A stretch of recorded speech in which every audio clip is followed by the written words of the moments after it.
Hey, how's it going? Welcome back to the channel. Today we're going to discuss the optimal freelance business model. There are a lot of ways that you can freelance. There are three main categories that I find the most effective, not only to cover your bases consistently, but also to give you the greatest chance of earning the most amount of money that you can with the work that you do. First, let's talk about retainers. What are retainers? Retainers are consistent invoices that you send to consistent clients month over month or week over week or even year over year for work that you perform consistently for them. So if you're a graphic designer, that could look like, you give them 10 social graphics a month. If you're a video editor, it could look like you edit 3 videos at 2 mins per month. Let's say you're a writer. Let's say you write 5 blogs per month for your client. Why would you take on a retainer as a freelancer? For one thing, and that's consistency. One of the biggest drawbacks that I hear about freelancing, and one of the biggest questions that I hear, most often questions that I hear from people inquiring about freelancing, is they say, what about consistency? They're afraid because their checks aren't coming through consistently every month at the same amount. They don't know if they're going to get hired on a project or not. They don't know if they're going to win a project, if they're going to be able to make the same amount of money this month that they did last month. That's one of the big worries about freelancing. And so what retainers do is they help you solve this consistency problem. Since a client is paying you consistently, they don't have to pay you as much as you normally could command. So we'll put here consistency equals less money. Now, how much less money? Not a great deal less, but a little bit less, maybe, 10 to 30% of a decrease of what you would normally charge for your day rates. If you're a freelancer and you get a couple of client retainers, this is great because it can give you a lot of peace of mind. If you know that you're going to be able to pay your rent that month because of the retainer client that you have, it can bring you a lot of peace of mind and help you stop worrying about where's my next dollar coming from. It also helps you make better choices about the kinds of clients that you do take on a day rate basis or on a single project basis, because you don't necessarily need their money, right? So if it's not a great fit with the kind of work that you do, if they don't seem like the kind of client that you want to work with, or if they're not going to pay you as much as you want, you can easily say no because you know your rent and your base living expenses are covered by your retainers. So what's the drawback of retainers? It is the least profitable portion here. So I'm just going to put that down here because it's important to remember that if you're on retainers, it's less profitable. Because of this, you should only take on as many retainers as you have to. You should only take on as many retainers as cover your base living expenses. Now, everyone has different definitions of this and everyone has different levels of expenses. For me, when I started freelancing, I wanted to get retainers that at least could cover my rent for the month. So I knew that if nothing else, if I found no other clients, I could pay my rent that month based on my retainers. Now, other folks might have additional expenses, different car payments, student loan payments, all that stuff. I had that stuff as well, too. But that's the kind of stuff I was willing to risk for the other kinds of projects that I would get. I just needed to make sure that I was covering my rent each month. That gave me great peace of mind and helped me freelance in a more optimal way. That's a quick primer on retainers. Let's jump over now to day rates. In the short term, this is the most profitable version of freelancing that you can do. Because you're just being brought on for one day or a short set of days or just a small, quick project to bring a lot of value to your client, this is what you can charge a lot for. They don't have to pay you consistently, so you don't have to give them a discount based on what your normal day rates are. You just charge exactly what you're worth. So if you're a videographer, this could look like, on-set, capture rate for an event.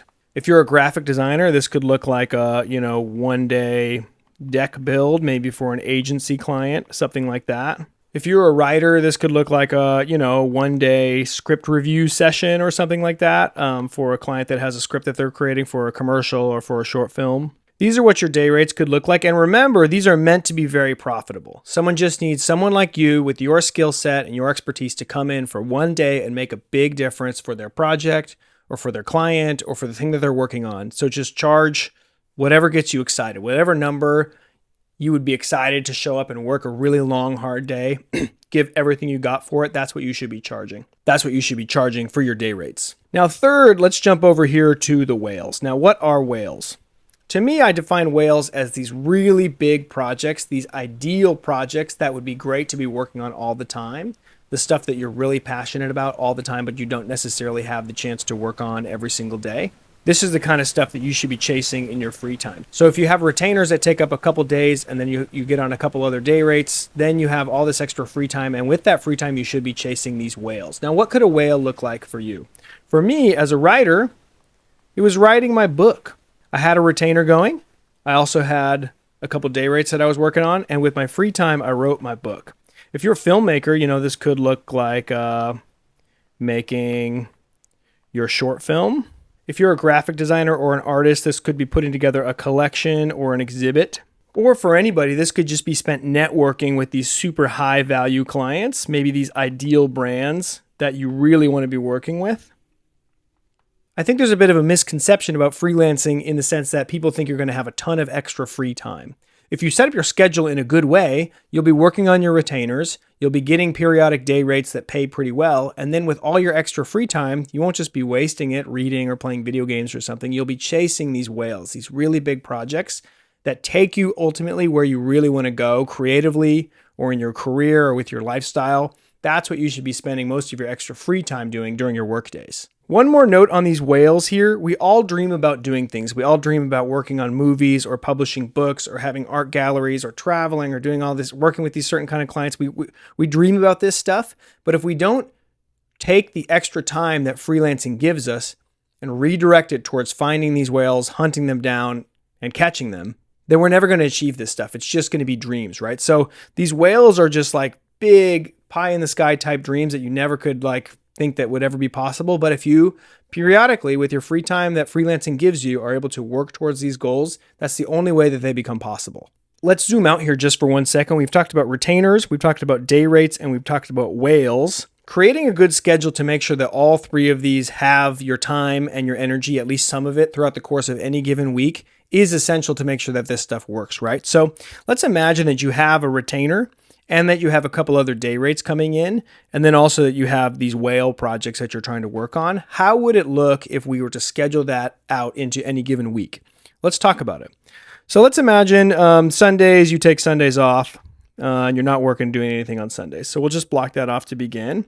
Now we'll go on to Monday here. What I've done with my schedule with retainers in the past is I've told my clients, I'm going to be working mostly on your projects on Tuesdays and on Thursdays. I would set a specific schedule for them so they knew when they could expect to receive assets from me.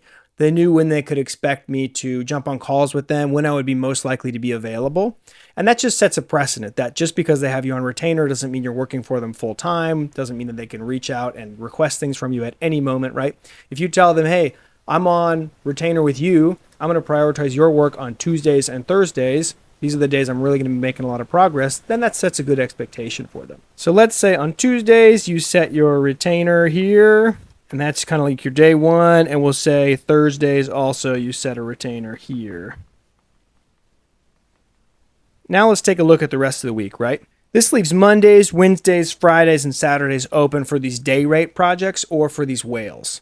So let's say you're looking at the start of your week and you know that you got your retainers on Tuesdays and Thursdays, but you don't really have any other day rates coming in. Then let's schedule Monday for some whale work. Now, what does that look like for you?